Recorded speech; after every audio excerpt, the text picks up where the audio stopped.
Welcome everyone to the second of 3 timeline theory / discussion videos for Breath of the Wild that I'm releasing this week. Yesterday I put out a video talking about the possibility of Breath of the Wild taking place at the end of the Downfall timeline, and I've also talked about it taking place at the start of the Downfall timeline in a previous video too. Today, however, we're talking about the possibility of Breath of the Wild taking place in the Child timeline. That's the same timeline as Majora's Mask and Twilight Princess, and there's some interesting ideas out there about where people think Breath of the Wild might sit in this timeline. Let's look at these and then dive into one of them in a more detailed way. I've seen a few theories about the placement of Breath of the Wild in the Child timeline pop up, from placing it right after Majora's Mask, all the way to placing it years after the end of Twilight Princess. That second placement, at the end of the Child timeline, is where we're going to focus on today. Prior to the events of Twilight Princess, Hyrule is in a fairly good state. A huge town has grown around the castle, and various settlements are growing in number. However, the Twilight takes over and halts this progress during the events of Twilight Princess. Now, as we're looking at placing it after a game about a shroud of twilight across Hyrule, let's call this theory Children's Shadow, as it takes place in the Child timeline and taking place after a dark time in Hyrule's history. An interesting thing I'll add in here is about the Twilight, or the Twilight, however you want to talk about them. They're the inhabitants of the Twilight Realm seen in Twilight Princess and the race which Midna is a part of. Now, many theorize that these could be an evolved form or an altered form of the Sheikah after they were banished. This theory also holds importance if you want to try to place Breath of the Wild before Twilight Princess, as the Sheikah could be banished because of the events of Breath of the Wild, but that's another story entirely. So let's get back to the Twilight, or whatever you want to call them. Their technology has a lot of green and blue lines within it, even on the bodies themselves, and it's similar to how the Sheikah tech in Breath of the Wild is shown. We can also see a similar eye shape on the back of the fused shadow, while it's on Midna's head. And some of their architecture also has that similar eye shape as well. We're told that they're descendants of a tribe of sorcerers known as the Dark Interlopers, who were banished due to their use of magic to try to claim the Triforce. Now, this could very well mean that after the events of Twilight Princess, they found a way to return to Hyrule from the Twilight Realm, although I don't believe that.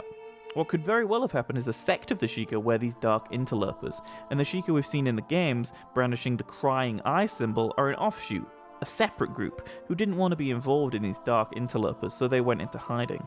Silently they worked in the shadows, and only some within the royal family knew of their existence. The other possibility, which I agree less with, is the idea that the Dark Interlopers are just fully the Sheikah and built all this technology that we see in Breath of the Wild long ago.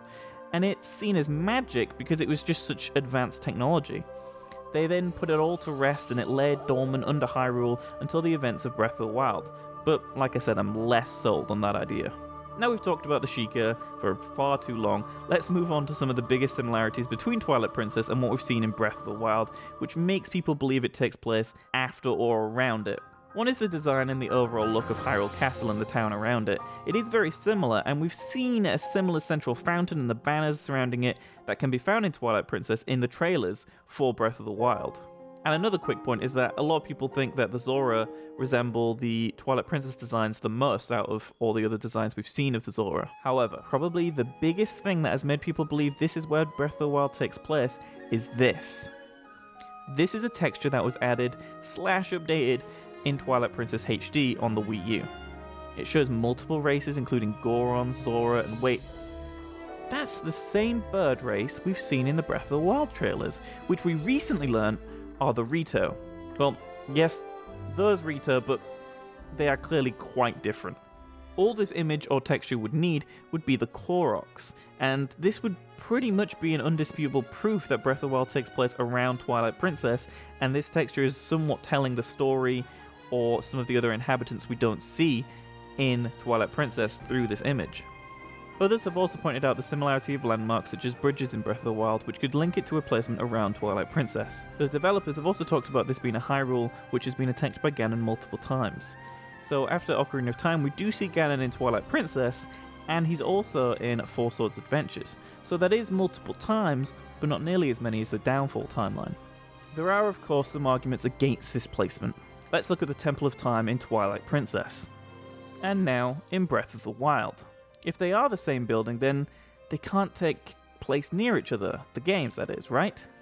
Well, maybe. They could have rebuilt the Temple of Time, or the reason the Temple of Time looks as it does could have something to do with the Great Plateau itself, but that's a theory for another time.